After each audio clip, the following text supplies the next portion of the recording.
आप सभी को राम राम। क्या आप जानते हैं कि एक वर्ष में 4 बार नवरात्रि आती है? देवी भागवत पुराण के अनुसार एक वर्ष में 4 बार नवरात्रि आती है, माघ के महीने में और आषाढ़ के महीने में। माघ और आषाढ़ के महीने में गुप्त नवरात्रि आती है, चैत्र और अश्विन के महीने में उदय नवरात्रि आती है। जितना महत्व उदय नवरात्रि का बताया गया है, उससे कहीं अधिक महत्व गुप्त नवरात्रि का बताया गया है।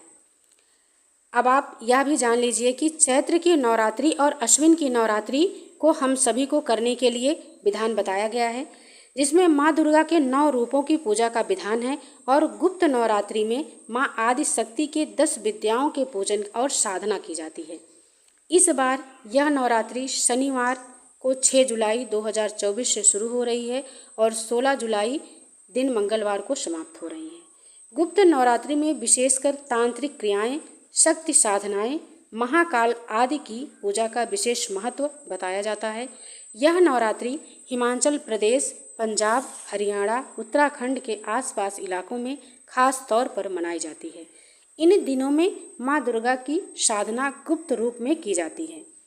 माँ दुर्गा की साधना में गुप्त रूप से की जाने वाली 10 देवियाँ हैं, जिनके नाम हैं माँ महाकाली, दूसरे नंबर पे माँ तारा देवी, तीसरे पे माँ त्रिपुर सुंदरी, चौथे पे माँ भुवनेश्वरी माता और 5वें दिन की माता छिन्नमस्ता, 6ठे दिन की माँ त्रिपुर सुंदरी हैं, 7वें दिन की माँ धूमावती हैं और 8वें दिन की माँ बंगलामुखी हैं।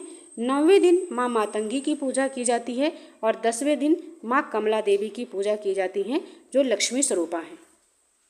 इस गुप्त नवरात्रि में साधक माँ दुर्गा की सभी शक्तियों का पूजन करते हैं और इन शक्तियों के द्वारा दुर्लभ शक्ति प्रदान करने का प्रयास करते हैं।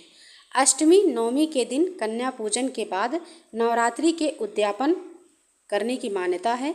नवरात्रि के उद्यापन में कुंवारी कन्याओं का भोजन कराकर यथाशक्ति दान दक्षिणा, वस्त्र और आभूषण तथा श्रृंगार की सामग्री भेंट करने से माँ आदिशक्ति की अपार कृपा मिलती है। यह नवरात्रि सब लोगों के करने के लिए नहीं बताई गई है। यह जो तांत्रिक विद्या सीखना चाहते हैं, जो उनकी जानकारी चाहते हैं, साधनाएं करना चाहते हैं, टोना टोटकों करने वाले लोग होते हैं, उनके लिए गुप्त नवरात्रि की जाती है।